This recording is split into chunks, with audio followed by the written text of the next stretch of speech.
अखण्डमण्डलाकारं व्याप्तं येन चराचरं तत्पदं दर्शितं येन तस्मै श्रीगुरुवे नमः। शङ्करं शङ्कराचार्यं केशवं बादरायणं सूत्रभाष्यकृतौ वन्ते भगवन्तौ पुनः पुनः। ईश्वरो गुरुरात्मीति मूर्तिभेदविभागिने व्योमवद्यात्मदेहाय दक्षिणामूर्तये नमः। பவித்ரேந்திரியாணி நதிக்கரையில் அமர்ந்து கொண்டு மௌலி ஞானேஸ்வர் மகாராஜின் பேரருளால் அஷ்டாவக்ர கீதை இதுவரை அத்தியாயம் 5 வரை முற்றுப்பட்டுவிட்ட நிலையில் இன்று நாம் காணவிருப்பது 6வது அத்தியாயம். கடந்த 2-3 அத்தியாயங்கள்ல அஷ்டாவக்ரர் இந்த ஞானத்தின் மகிமையை எல்லாம் ரொம்ப டீட்டெயிலா எக்ஸ்பிளைன் பண்ணியிருந்தார். எப்படி முதல் அத்தியாயத்துல அஷ்டாவக்ரர் உச்சகட்ட தத்துவத்தை சொன்னதுமே அது எப்படி ஜனகர் அதை ரிசீவ் பண்ணி அதை ரெஃப்ளெக்ட் பண்ணினார் அப்படின்றது 2வது அத்தியாயமாக அமைந்திருந்தது. பின் அதற்கு பிறகு 3, 4 மற்றும் 5 அத்தியாயங்கள் அஷ்டாவக்ரரை பேசியிருந்தார்.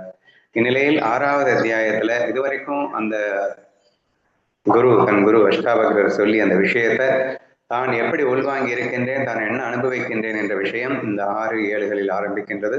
ஸோ இப்போது இந்த அத்தியாயம் ஜனகர் பேசியதாக அமைகிறது என்பதை புரிந்து கொண்டு நாம் படிக்க ஆரம்பிப்போம். ஓகேவா? ஒரு 1, 2, 3 ஒரு 4, 4 ஸ்லோகங்கள் இருக்கின்றன நினைக்கிறேன். அத்தியாயங்கள் அடுத்ததுக்கு அப்புறமா எல்லாமே 4, 5 ஸ்லோகங்கள் மட்டும்தான் இருக்கு. So will try to continue as much as possible today. சரி, 6வது அத்தியாயத்துல முதல் ஸ்லோகம் என்ன சொல்லுது அப்படின்னா, வானம் போல் எல்லையற்றவன் நான், உலகோ குடம் போன்ற ஜடம் என்ற இதுவே ஞானம். ஆதலினால் தள்ளுதலும் கொள்ளுதலும் ஒழித்தலும் இல்லை. அதாவது போன அத்தியாயத்துல நீ எதையும் ரெனன்சியேஷன் பண்ண வேணாம், எதையும் விட வேணாம் அப்படின்னு அவர் சொல்லியிருந்தார். சரியா? அதாவது தூயவனான் நீ துறக்க விரும்புவதேன், திருஷ்ய திறனை கரைத்து இவ்வாறே கரைந்து போ அப்படின்னு சொல்லிட்டு எதையும் துறக்க வேணாம், எதையும் துறக்க வேண்டாம் அப்படிங்கிற ஒரு விஷயத்த அந்த 5ல அவர் ரெப்ரசன்ட் பண்ணியிருந்தார். ஸோ அதை உள்வாங்கி கொண்டு 6ல இருந்து ஜனகர் என்ன பேசுறாரு அப்படின்னா, இந்த ஞானத்தை நான் எவ்வாறு உணர்ந்து கொண்டேன், ஆதலினால் ரெண்டையுமே சேர்த்து சொல்றாரு. அதாவது நான் எதையும் துறக்கணும்னு அவசியம் இல்லை, எதையும் சேர்த்துக்கணும்னு அவசியம் இல்லை, ஒழித்தல்னா அழிக்கணும்னு அவசியம் இல்லை. சரியா? நீங்க இந்த 2 எடுத்துக்கிட்டாலே போதும். சரியா? எதையும் நான் ஏற்றுக்கொள்ள வேண்டும் என்ற அவசியம் இல்லை, எதையும் நான் துறக்க வேண்டும் என்ற அவசியமும் இல்லை, எதையும் அழிக்க வேண்டும் என்ற அவசியமும் இல்லை. ஸோ இந்த ஒரு 3 விஷயத்தை எடுத்து சொல்லி ஒரு 4 ஸ்லோகங்களாக அவர் எடுத்து கொடுத்திருக்காங்க. போன அத்தியாயத்துல அதான் ரெப்ரசன்ட் பண்ணியிருந்தாங்க. ஸோ அதை எப்படி உள்வாங்கியிருக்கேன் அப்படின்றத ஜனகர் இந்த மாதிரி பேசுறாரு. சரி, ஃபர்ஸ்ட் என்ன சொல்லியிருக்காருன்னா, வானம் போல் எல்லையற்றவன் நான், உலகோ குடம் போன்ற ஜடம் என்னும் இதுவே ஞானம் அப்படின்னு சொல்லியிருக்கார். வானம் புரியுது, உலகோ குடம் போன்ற ஜடம் அப்படின்னு சொல்லியிருக்காரு. சரியா? இப்போ இந்த வானம் இருக்கு, இந்த வானத்துல என்ன இருக்கு? பஞ்சபூதங்கள்ல அதிஷ்டானமா இருக்கக்கூடிய ஆகாயம். மீதி 4 பூதங்களும் இந்த ஆகாயத்தால் தாங்கப்பட்டிருக்கிறது அப்படின்னு சொல்லலாம். அதுக்கப்புறம் இந்த பஞ்சபூதத்தால் உருவாக்கப்பட்ட எண்ணிறந்த ஜீவராசிகள் அதுவும் எங்க இருக்கு? ஆகாயத்துலதான் இருக்கு. இந்த ஒட்டுமொத்த உலகங்கள் எங்க இருக்கு? ஆகாயத்துலதான் இருக்கு. கோள்கள் எங்க இருக்கு? ஆகாயத்துலதான் இருக்கு. எல்லாமே ஆகாயத்துலதான் இருக்கு. ஓகேவா? இப்ப இந்த உலகங்கள் எல்லாமே எங்க இருக்கு? ஆகாயத்துலதான் இருக்கு. ஆனா இந்த உலகம் எப்படி இருக்கு ஆகாயத்துல? குடம் போன்ற ஜடம் அப்படின்னு ஒரு வார்த்தையை சொல்லியிருக்காரு. இந்த ஒட்டு மொத்த ஆகாயத்துல ஒரு குடம், அதாவது உலகம் என்பது ஜடமாக இருக்கிறது. சரியா? சரி, இது ஜஸ்ட் எக்ஸாம்பிள். என்ன லிங்க் பண்ணணும்ன்றதுதான் முக்கியம். வானம்னா என்னது?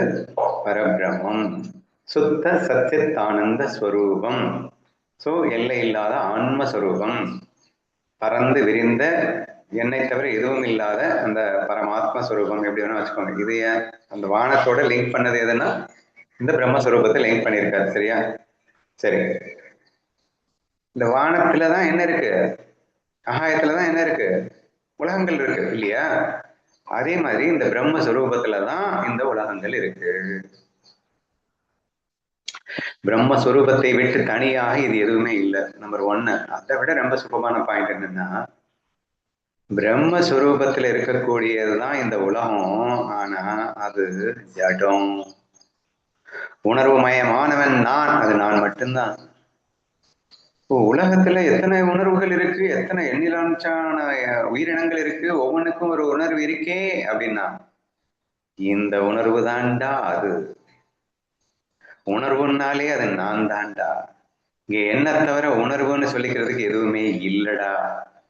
அப்புறம் இந்த உலகம் அது வெறும் ஜடம். அப்புறம் தெரியுது இந்த உணர்வு தான் அதுல பட்டு பிரதிபலிக்கும் போது அது உணர்வு உள்ளது போல் தெரிகிறதே தவிர உண்மையில் அதற்கென்று தனியாக தனி உணர்வு கிடையாது. இருப்பது ஒரே ஒரு உணர்வு அல்லவா அப்படிங்கிற மாதிரி புரிஞ்சுக்கணும். இன்ஃபேக்ட் இன்னைக்கு நம்ம குட் மார்னிங் மெசேஜ்ல நான் அனுப்பிச்ச விஷயத்த ரொம்ப டீட்டெயிலா 1.5 கிளாஸ்ல எக்ஸ்பிளைன் டிஸ்கஸ் பண்ணலாம் அப்படின்னு நினைச்சிட்டு இருக்கேன். இந்த லிங்கோட தொடர்பு பண்ணிதான் பாருங்களேன். உணர்வுன்னா என்ன அப்படின்னு நான் கேள்வி கேட்டிருக்கேன். உணர்வுன்னா ஒண்ணுதான் உணர்வு. அது மாயா மனதில் பட்டு பிரதிபலிக்கும் போது பல்லாயிரக்கணக்கான உணர்வுகளாக வெளிப்படலாம். ஆனால் அப்படி அது வெளிப்படுகிறது என்பதற்காக பல்லாயிரக்கணக்கான உணர்வு இருக்குன்னு அர்த்தமா? இல்ல, இருக்கிறது ஒரே உணர்வு தான். அது கல்பனையாக அந்த மனம் எனும் மாயையால் அது பல்லாயிரக்கணக்கான உணர்வு வெளிப்படுது அப்படின்ற மாதிரி நம்ம எக்ஸ்பிளைன் பண்ணியிருந்தோம். ஸோ இங்க நீங்க புரிஞ்சுக்க வேண்டியது என்னன்னா, 2 பாயிண்ட். ஒண்ணு, உணர்வு மயமானவன் நான், ஆகாயம் போன்று உணர்வு மயமானவன் நான். இங்கே உலகம் என்று எல்லாமே ஜடம் அப்படின்னு புரிஞ்சுக்கோ. நீ மட்டும்தான் உணர்வு மயமானவன்னு புரிஞ்சுக்கோ. மீதி எல்லாமே வெறும் கல்பனையால் தோற்றுவிக்கப்பட்ட தோற்ற மாத்திரமான ஜட உலகம். அதுவும் உணர்வு மயம் போல் தெரிகிறது. காரணம் என்னுடைய உணர்வு அதிலே படுவதால் தெரிகிறது அப்படின்னு எடுத்துக்கணுமே தவிர, இன்ஃபேக்ட் அந்த ஜட உலகமே நான் தான். என்னை விட்டு தனியா அந்த ஜட உலகம் இருக்குன்னு நினைச்சிடக்கூடாது. ஜடம்னு சொன்னிட்டேன் அப்படின்னா உணர்வு மயமா இருக்கின்ற நானே ஜடமாகவும் இருக்கின்றேன். இப்படித்தான் நீங்க புரிஞ்சுக்கணும். ஓகேவா? ஆகாயம் தானே எல்லாமே இருக்குன்னு நம்ம சொல்லுவோம். ஆகாயம் தான் மீதி 4 பூதங்களுமே.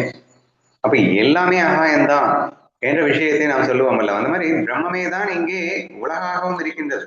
ஜடமான உலகாக இருப்பது எதுன்னு கேட்டா அது பிரம்மமே தான் என்றும் புரிந்து கொள்ள வேண்டும். சரி, இது புரிஞ்சுக்கிறதுனால என்ன அப்படின்னா, இங்க எல்லாமாய் நான் இருக்கும் போது இது எதை நான் அதை ஏங்கி இதை எப்படியாவது நான் அடையணும், எதையாவது அடையணும்னு துடிக்கிறதுக்கு ஏதாவது இருக்கா? அனைத்துமாய் நானே இருக்கும் போது எதை நான் அடைவேன், எதை நான் துறப்பேன்? அடுத்த பாயிண்ட் எடுத்துக்கோங்க. எதை நாங்க துறக்கிறதுக்கு? நீங்க எல்லாமே நீயா தான் இருக்க அப்படிங்கிறப்போ இதில் நீ ஏன் துறக்கணும், எதுக்காக துறக்கணும், எப்படி துறக்க முடியும்? அனைத்துமாய் நீயே இருக்கும் போது யார் யாரை துறப்பது? நீங்க துறக்கணும்னா டுவாலிட்டி வேணுமா இல்லையா? எதையாவது அழிக்கணும்னா டுவாலிட்டி வேணுமா இல்லையா? ஏன் டுவாலிட்டி இல்லாம ஏன் துறக்க முடியாது? ஏயா இப்ப ஒரு புருஷன் தன் பொண்டாட்டியை துறந்து விட்டு சந்நியாசம் மேற்கொள்ளுகின்றான் அப்படின்னு சொன்னா, அப்போ நீ பொண்டாட்டி வேற நீ வேறையா இருக்கணும். அப்போ என் பொண்டாட்டியை விட்டுட்டு நான் துறந்துட்டு போறேன் அப்படின்னு நீ சொல்றதுல அர்த்தம் இருக்குப்பா. பொண்டாட்டியும் நீயும் ஒண்ணு ஆனதுக்கு அப்புறம் நீ எங்க போனாலும் பொண்டாட்டியோட தானே இருக்கேன்னு அர்த்தம், கூடவே தானே இருக்காங்கன்னு அர்த்தம். இப்ப நம்ம அடிக்கடி சொல்லுவோம், இங்க நான் இங்க உட்காந்துட்டு இருக்கேன், நீங்க அங்க உட்காந்து பேசிட்டு இருக்கேங்க, 2 பேருக்கும் இடையில கேப் இருக்கு. என்ன கேப் இருக்கு? ஆகாயம் இருக்கு இல்லையா? ஆகாயமும் நான் தானடா. அப்ப எங்கேடி கேப் இருக்க முடியும்னு சொல்ல முடியும்? we are all interconnected by the space தானே. சோ என்னுடைய ஒரு விரலுக்கும் இன்னொரு விரலுக்கும் இடையில கேப் இருக்கு அப்படிங்கிறதுக்காக இந்த விரலும் அந்த விரலும் வேறன்னு சொல்லிடுவீங்களா? அது இன்டர் கனெக்ட் ஆயிருக்குன்றதுனால ஒண்ணு நீங்க ஒத்துக்கிறீங்கல்ல. ஏன் அப்படின்னா because it is interconnected, but the space itself is myself தானே. அப்படின்னா everything is interconnected தானே. ஆகாயமே நான் என்றால் நம்ம ஒட்டுமொத்த உலகமாக இருக்கின்ற அனைவருமே ஒன்றோடு ஒன்று இணைக்கப்பட்டவர்கள் தானே. இப்ப இப்படி ஃபீல் பண்ணுங்க, சரியா? வானம் போல் எல்லையற்றவனாக நான் இருக்கின்றேன். இங்கே நீங்களும் நானும் எல்லாமே குடம் போல் ஜடமாக இருக்கின்றோம். பட் எல்லாருமே ஆல்ரெடி இன்டர் கனெக்டடு, எல்லாமே ஒன்னுன்ற ஃபீலிங்க்கு வாங்க. இப்ப எப்படிங்க துறப்பீங்க? ஆதலின் தள்ளுதலும் கொள்ளுதலும் ஒளித்தலும் இல்லைன்னா எப்படி துறக்கிறது? யாரை துறப்பது? இப்ப டுவாலிட்டி வேணும்னு புரியுதா? நான் உன்னை துறக்கணும்னா நான் நீன்னு ரெண்டு இருக்கா? அப்ப அடையிறது நான் நீன்னு ரெண்டு இருக்கு, ஆல்ரெடி அடையப்பட்டு விட்டது. எல்லாமே இன்டர் கனெக்டட்னா ஆல்ரெடி அடையப்பட்டு விட்டது. துறக்கப்பட முடியாதது, அழிக்கப்பட முடியாதது என்ற இந்த ஆழமான உண்மையை உணர்வதாக ஜனகர் உணர்ந்து விடுவதாக அவர் சொல்லியிருக்கார். ஸோ எக்ஸ்ட்ரீம்லி தி ஹையஸ்ட் நாலேஜ்ல எதையும் துறக்கிறதோ எதையும் அடைகிறதோ அப்படிங்கிற பேச்சுக்கு இடம் இல்லை அப்படிங்கிற மாதிரியும் வந்துருது பாத்தீங்களா? ஆரம்பத்துல புலனடக்கம் அப்படிங்கிற பேசஸ்ல இருக்கும்போது என்ன சொல்றோம்? புலனுகர் விஷயங்களை துறந்து விடு அப்படின்னு சொன்னோம் தான், வாஸ்தவம் தான், யாரும் இல்லைன்னு சொன்னான். புலனுகர் விஷயங்களை துறந்து விடுன்னா நீ டுவாலிட்டியில இருக்கிறதுனால நாங்க சொன்னோம். நீ தான்டா எல்லான்னு புரிய வைக்கிறதுக்காக சொன்னோம். புரிய வச்சதுக்கு அப்புறம் என்னத்தை துறக்க முடியுங்கிறேன். துறக்க வேண்டிய அவசியம் இல்லாமல் போய்விடுகிறது. ஸோ ஆட்டோமேட்டிக்கா அடங்குங்க புலன்கள் எல்லாமே. ஏன்னா இங்க இது எல்லாமே நான் புரிஞ்சதுக்கு அப்புறம் விருப்புக்கும் வெறுப்புக்கும் இடமே இல்லையே. அடைய வேண்டும் துறக்க வேண்டும் அப்படின்னா விருப்பு வெறுப்புன்னு இருந்தா தானே துறக்கிறதுக்கும் அடைகிறதுக்கும். இங்க விருப்புக்கும் வெறுப்புக்கும் இடமில்லாத அந்த இடத்தில் அடைவது என்ன, துறப்பது என்ன, அல்லது அழித்தல் என்ன என்று உங்களால் சிந்திக்க முடிந்தால் இந்த ஸ்லோகத்தின் அர்த்தத்தை உணர முடியும் என்று நான் நினைக்கின்றேன். ஓகேவா? நீ நெக்ஸ்ட், மகா சமுத்திரம் போன்றவன் நான், உலகோ அலை போன்றது, இதுவே ஞானம். Super example. இது ரொம்ப ஈஸியா புரியுதுங்க. இன்ஃபேக்ட் நீங்க வானம் போல் எல்லையற்றவன் நான், உலகோ குடம் போன்ற ஜலம் போன்றது, இதை நான் ரொம்ப புரிய வைக்கிறதுக்கெல்லாம் ரொம்ப சிரமப்படுவேன் இல்லையா?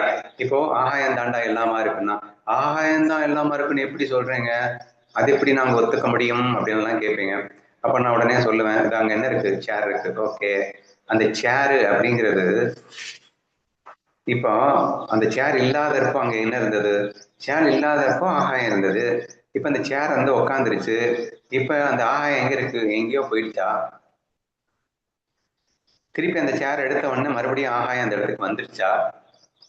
ஆகாயம் இந்த பக்கம் அந்த பக்கம் போகிறதுக்கு அது ஏன்னா ஆகாயம் cannot be moved இல்லையா? ஏன்னா எங்கும் இருப்பது எல்லாமா இருப்பது அப்படின்றத விட ஆகாயம் நல்லா இமேஜின் பண்ணுங்க. ஏன்னா கொஞ்சம் புரிய வைக்கிறது கஷ்டம், அதனாலதான் சொன்னேன். பட் கடல் நல்ல எக்ஸாம்பிள், ரொம்ப ஈஸி. இப்போ ஆகாயம் தான் எங்கும் இருக்கின்றது அப்படின்னு சொல்லியாச்சு.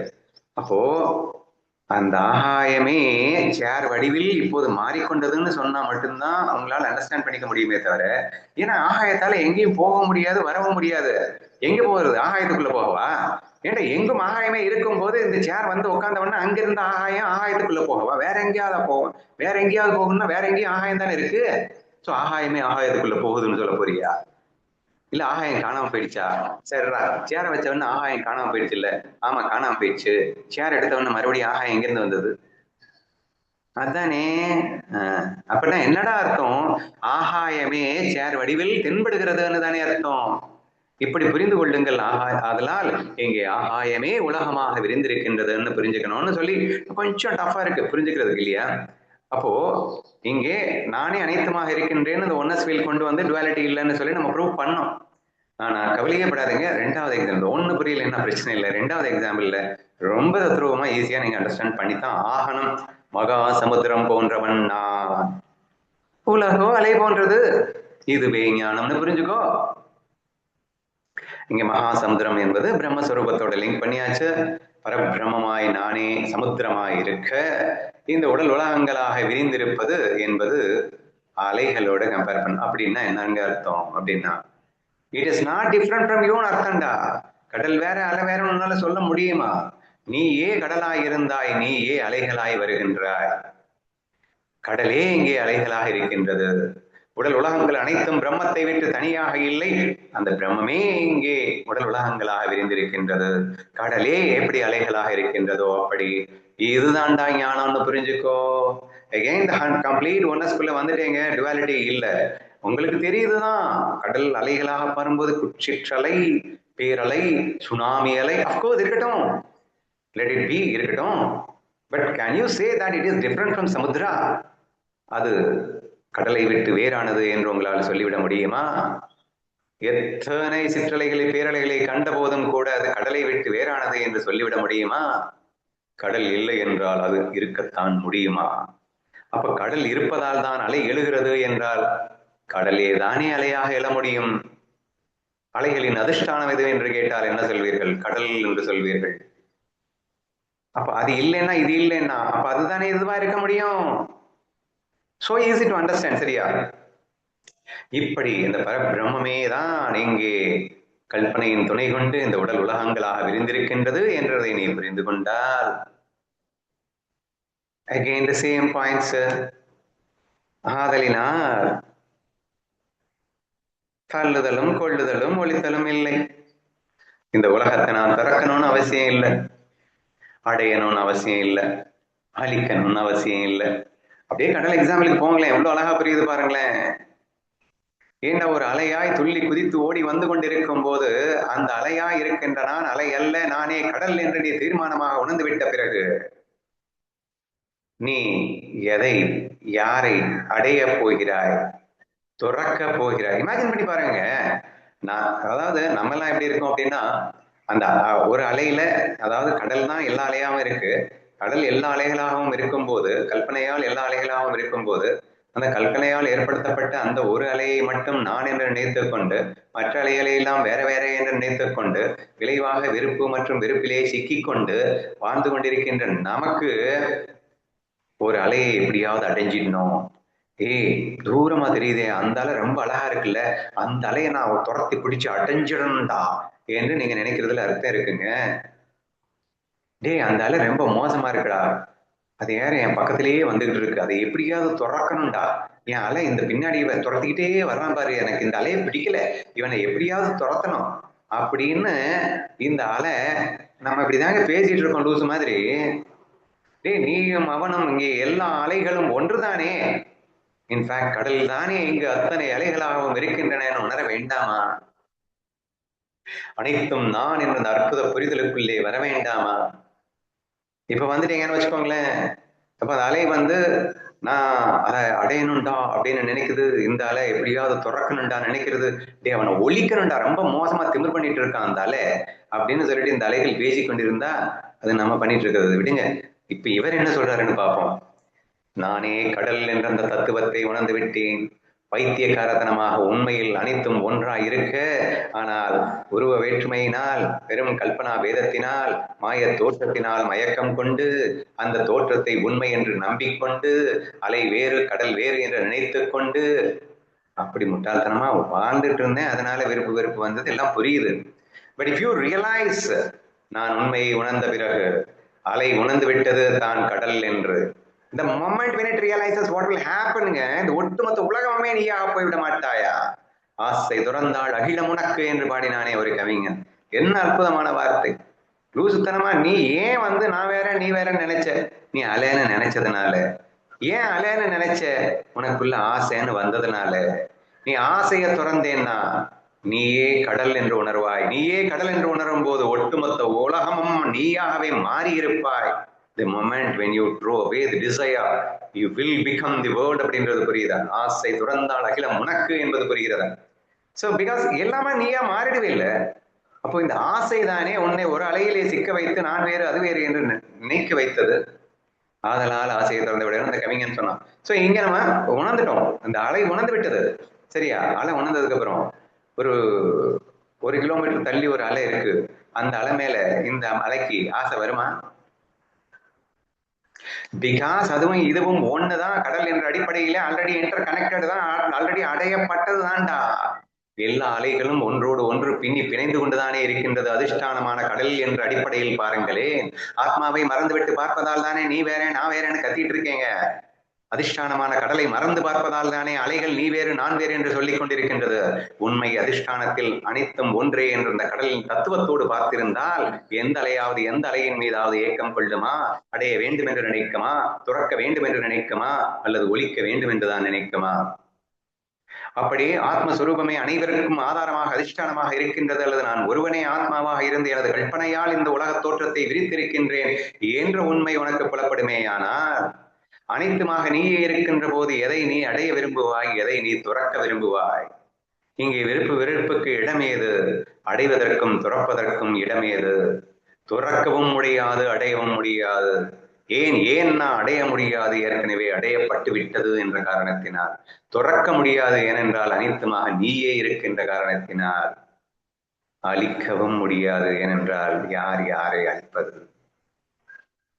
பட் இதெல்லாமே வந்து ஜஸ்ட் ஒரு தோற்ற மாத்திரமாக நானே இங்க இருக்கின்றேன் என்ற உண்மை உணர்வு புரிந்துவிட்ட பிறகு துறப்பதற்கும் அடைவதற்கும் இதுவும் இல்லை என்று புரிகிறதா? So this is what. So இங்க ஜனகர் ரியலைசேஷன் தான் இங்க பேசப்பட்டு கொண்டிருக்கிறது. சரியா? இது இப்படி நான் உணர்ந்துகிட்டேன், அதனால இங்க எதை அடையணும், எதை துறக்கணும், ஒன்னும் தேவையில்லை என்று நான் உணர்வதாக அவன் சொல்லுகின்றான். கிளிஞ்சல் போன்றவன் நான், உலக கற்பனை வெள்ளி போன்றது, இதுவே ஞானம், அதனால் இதனை தள்ளுதலும் கொள்ளுதலும் ஒழித்தலும் இல்லை அப்படின்னு அடுத்த 3வது பாயிண்ட் வந்திருக்கு. ஸோ 2 எக்ஸாம்பிள்ல கண்டிப்பா நமக்கு இதுக்கு மேல என்ன இருக்கு அப்படின்னு புரிய வச்சாச்சு. But 2 more examples are available pending. அது என்னன்னா, கிளிஞ்சலில் வெள்ளி அப்படின்றத நீங்க கேள்விப்பட்டிருப்பீங்க. கடற்கரைகள்ல பாத்தீங்கன்னா சிப்பிகள் இருக்கும். அது சூரிய ஒளியில பார்க்கும்போது அது வெள்ளி போல மினுங்கும். இதை கிளிஞ்சலில் வெள்ளி என்று வேதங்கள் பிரதானமாக ஒரு உதாரணங்கள் கொண்டு விளக்குவதுண்டு. கயிற்றில் பாம்பு போல் அப்படிங்கிறது ஒரு ஜெனரலான ஒரு example to prove the Advaita philosophy. Similarly, கிளிஞ்சலில் வெள்ளி என்ற உதாரணமும் கூட இந்த கயிற்றில் அரவு போல்னா கயிற்றில் பாம்பு போல் அப்படிங்கிற அந்த விஷயத்தோட கம்பேர் பண்ணி சொல்லப்படுவது உண்டு. ஸோ அதன் அடிப்படையில இங்கே என்ன சொல்லப்பட்டிருக்குன்னா, கிளிஞ்சல் போன்றவன் நான், உலக கற்பனை வெள்ளி போன்றது, இதுவே ஞானம் என்று புரிந்துகள். அப்படின்னா இங்க கிளிஞ்சல்ல வெள்ளி தெரியுது, பட் உண்மையில இருக்கா? உண்மையில இல்லடா. இப்ப கிளிஞ்சலே வெள்ளி மாதிரி தெரியுது இல்லையா? அந்த மாதிரி புரிஞ்சுக்கைய. இங்க கிளிஞ்சல் என்பது பிரம்மத்தோடு ஒப்பிடப்படுகிறது. சோ பரபிரம்ம சொரூபமாக நான் இருக்கின்றேன், ஆனால் நானே வெள்ளி போன்ற தோற்றத்தை ஏற்படுத்தி கொண்டிருக்கின்றேன். வெள்ளிங்கிறது உலகம். ஸோ உலக தோற்றத்தை ஏற்படுத்தி சிப்பி, கடற்கரைகள்ல இருக்கக்கூடிய அந்த சிப்பிகள் வெயில் அதன் மேல படும்போது அது அப்படியே வெள்ளி மாதிரி மினுங்கும். அதை நம்ம தவறாக புரிந்து கொள்வோம். பட் போய் எடுத்து பார்த்தா தான் தெரியும் அது வெறும் சிப்பி, அது வெள்ளி இல்லை அப்படின்னு சொல்லிட்டு. ஸோ அந்த எக்ஸாம்பிளோட லிங்க் பண்ணியிருக்காரு அழகா. ஸோ பிரம்மஸ்வரூபமாய் நான் இருக்க, நானே இங்கே வெள்ளி போன்ற ஒரு தோற்றத்தை ஏற்படுத்துகின்றேன். சிப்பி தானுங்க வெள்ளியா தோற்றம் அளிக்குது, வேற யாரோ வாங்க தோற்றம் அளிக்கிறாங்க. இங்க சிப்பி வேற வெள்ளி வேறையாங்க. அட உலக தோற்றமா இருக்கிறது பிரம்மன் தானுங்க. அட பிரம்மமே தான் உலக தோற்றமா இருக்கின்றது. ஆனா அது உண்மையா இருக்க? உண்மையெல்லாம் இல்லை, பொய்யாத்தான். யாரு உண்மைன்னு சொன்னா? ஆனா பொய்யா தோற்றமளித்துக் கொண்டிருக்கிறது எது அப்படின்னு கேட்டா சிப்பி தான், பிரம்மன் தான். பிரம்மமே தான் இந்த பொய் தோற்றமாக இருக்கின்றது. இப்போ பொய் தோற்றம்னு சொல்லிட்டு இல்ல, அப்ப இல்லைன்னு சொல்லிட்டு போக வேண்டியதானே? இல்லைன்னு சொல்லலாம், ஆனா தெரியுது இல்ல, எது தெரியுதுன்னு கேட்டா அதுக்கு ஒரு பதில சொல்லணும் இல்ல. பிரம்மமே தான் அப்படி தெரியுது அப்படின்னு புரிஞ்சுக்கணும் இல்ல என்று நீங்கள் அண்டர்ஸ்டாண்ட் பண்ணிக்க ட்ரை பண்ணுங்க. சரியா? சோ therefore கிளிஞ்சல் போன்றவன் நான், உலகம் கற்பனை வெள்ளி போன்றது. கிளிஞ்சலாய் பிரம்மஸ்வரூபமாய் கிளிஞ்சலாய் இருக்கின்ற நான் எனது கல்பனையின் துணை கொண்டு நானே வெள்ளி போன்ற தோற்றத்தை, உலக தோற்றமாகிய வெள்ளி போன்ற தோற்றத்தை ஏற்படுத்தி இருக்கின்றேன். ஜஸ்ட் லிங்க் பண்ணிக்கோங்க, ரொம்ப ஈஸி டு அண்டர்ஸ்டாண்ட் தான். ஸோ கடல் அலை அப்படிங்கிறது நம்ம எல்லாருக்குமே வேற லெவல் அனுபவம். பட் இந்த கிளிஞ்சல் வெள்ளி அப்படிங்கிறது எத்தனை பேர் அனுபவிச்சிருக்கீங்க எனக்கு தெரியாது. But anyway it is easy to understand தானே. ஸோ இந்த மாதிரி நீங்க புரிஞ்சுக்கோங்க. தி ட்ரூத் இஸ் கிளிஞ்சல் அண்ட் தி தோற்றம் அண்ட் பொய்யான ஒரு காட்சி தோற்றமாக இருப்பது என்றது வெள்ளி. பட் இப்படித்தான் உடல் உலகங்கள் இருக்கின்றன, அது வெறும் தோற்ற மாத்திரமாக இருக்கின்றன. ஆனால் அந்த தோற்றத்திற்கு அதிஷ்டானமாக இருப்பதோ கண்டிப்பா பிரம்மம் தான். பிரம்மம் இருப்பதால் தான் இங்கே உலகங்கள் தெரிகிறது. இங்கே சிப்பி இருக்கிறதாலதான் அது வெள்ளி தோற்றத்தை அடைந்தது. சிப்பியே அங்க இல்லைன்னா அங்க வெள்ளி தோற்றம் கூட காண முடியாது. அது பொய் தோற்றமே ஆனாலும் அந்த பொய் தோற்றத்திற்கும் அதிஷ்டானமாக இருப்பது எதுன்னா அது சிப்பி அப்படின்னு சொல்றோமோ அந்த பிரம்மம் தான். அதே மாதிரி பிரம்மம் தான் இங்கே இந்த உடல் உலகங்களாகிய பொய் தோற்றத்திற்கு முதல் அதிஷ்டானமாக இருக்கின்றன என்ற அந்த விஷயத்தை நாம் புரிந்து கொள்ளும் போது, இதுவே ஞானம் என்று உணரும் போது, இங்க அல்டிமேட்லி புரிஞ்சுக்க வேண்டியது ஒரே விஷயம்தான், நான் பரபிரம்ம ஸ்வரூபம். இந்த உடல் உலகங்கள் அனைத்தும் என்னுடைய கல்பனையால் சிருஷ்டிக்கப்பட்டவை. ரொம்ப எலாபரேட்டா எல்லாம் புரிஞ்சு வச்சுட்டு இருக்கோம். பிரதிபாசிக சத்தா அப்படிங்கிற பேர்ல இந்த கற்பனை உலகம் அப்படிங்கிறது உருவாச்சில்லடா, அதுல எப்படி வந்து நீ மட்டுமே இருக்க. ஆனால் ஒரு மிகப்பெரிய உலகம் தோற்றமானதோ அப்படின்னு சொல்லிட்டு அந்த பிரதிபாசிக சத்தையின் வாயிலாக கற்பனை உலகத்தின் வாயிலாக நம்ம ஏற்கனவே நிரூபிச்சாச்சு. நீ மட்டும்தான் இருக்க, ஆனால் இந்த உடல் உலகங்கள் அனைத்தும் உனது கற்பனையால் நீயே உருவாக்கியது என்று உடனே நீங்க கேட்பீங்க, ஆஹா அப்படியெல்லாம் ஒன்றும் எங்களுக்கு எக்ஸ்பீரியன்ஸ் இல்லையே. அதுவும் இருக்கு, இல்லதான் இல்லைன்னு ஐ மீன் அதுவும் இருக்குன்னு ஒத்துக்கிறோம். But there is some more experience that நாங்க கற்பனையே பண்ணாதப்பவும் எங்களுக்கு அனுபவம் வருதே. நான் கற்பனை பண்றேங்கிற ஃபீலிங்கே இல்லையே, ஆனாலும் எனக்கு அனுபவம் வருதே. ஏன்று நாம் கேட்கின்றோம். நான் நினைக்காததெல்லாம் என் அனுபவத்துக்கு வருதே. கற்பனை உலகத்துல நான் என்ன நினைக்கிறேனோ அது மட்டும்தானே நடக்குதோ, ஆனா இந்த நிஜ உலகத்துல நான் நினைக்காததெல்லாம் நடக்குதே என்ற கேள்வி கேட்கும் போது, கண்ணா கனவுலகம் என்று ஒன்று இருந்ததை மறந்தாயா? அங்கே நீ நினைக்காததெல்லாம் தான் நடக்கின்றது என்பதற்காக அதை நீ நினைக்கவில்லை என்று உன்னால் சொல்லிவிடத்தான் முடியுமா என்று நாம் கேட்டதை நினைவு கூறுங்கள். ஓகேவா? ஸோ அங்கே ஆட்டோமேட்டிக்கலி நம்ம என்ன ப்ரூவ் பண்ணியிருக்கோம் அப்படின்னு சொன்னா, it is your own subconscious thought that it has been reflected into the dream வேர்ல்டுன்னு சொன்னமா இல்லையா? So whether you are aware or not, நீ அதை உணர்கிறாயோ உணரலையோ, பட் யுவர் ஓன் தாட்ஸ்ன்றதை நீ அக்ரி பண்ணித்தானே ஆகணும். யூ காண்ட் டினை இட் இல்லையா? நீ அதை இல்லைன்னு சொல்ல முடியாது இல்லையா?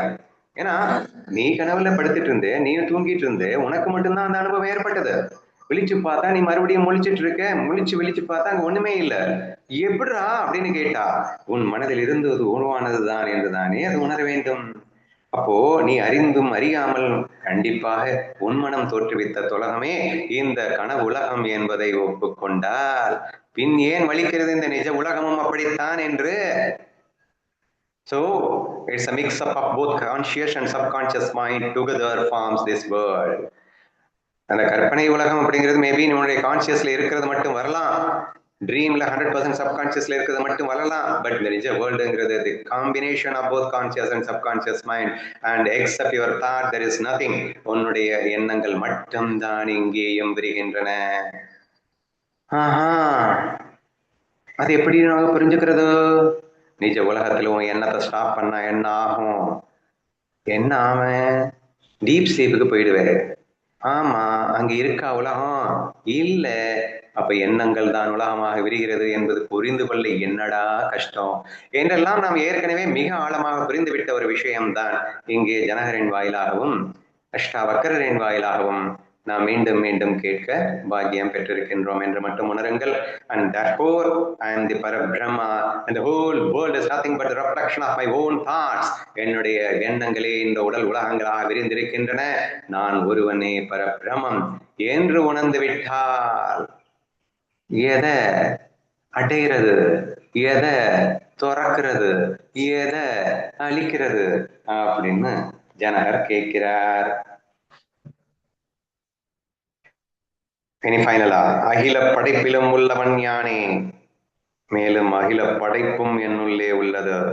இதுவே ஞானம். எல்லா எக்ஸாம்பிளும் சொல்லிட்டு கடைசியில் டிக்ளேர் பண்றாரு தியரிய.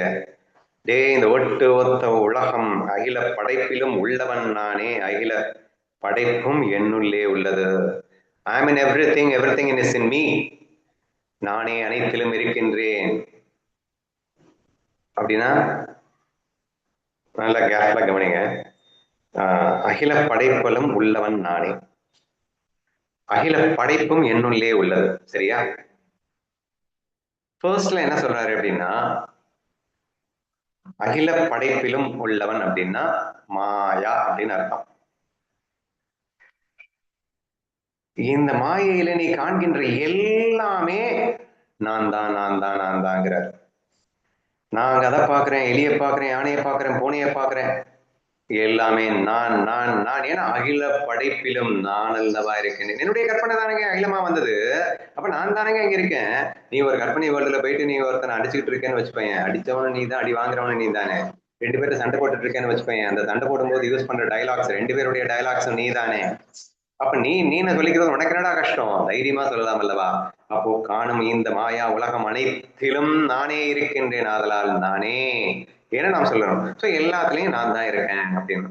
இப்ப அடுத்த பாயிண்ட் என்ன சொல்லியிருக்காருன்னா, அகில படைப்பும் என்னுள்ளே உள்ளது அப்படின்னு. இது பிரம்ம ரகசியம். சரியா? பிரம்ம தத்துவத்தில இருந்து பேசப்படுகிறது. நான் பரபிரம்மம், அந்த பிரம்மத்துக்குள்ளதான் இருக்கு.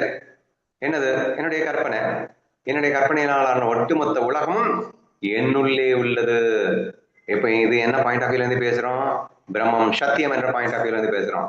முதல்ல என்ன பார்த்தது? ஜெகத் மித்யாங்கிற பாயிண்ட் ஆஃப் வியூல இருந்து பேசணும்.